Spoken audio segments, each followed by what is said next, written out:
Постко киребиз. Андан кийин комментарийге киребиз. Любой смайликти жөнөтөбүз. Андан кийин ответить кылабыз.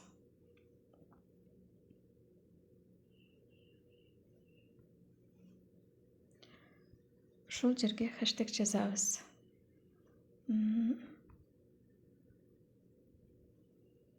Инфобизнес. Опубликовать этебиз. Эми биринчи жөнөткөн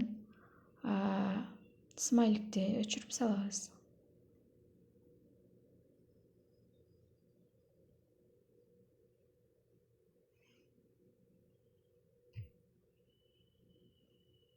Бул жерде хэштег көрүнбөйт, бирок иштей берет.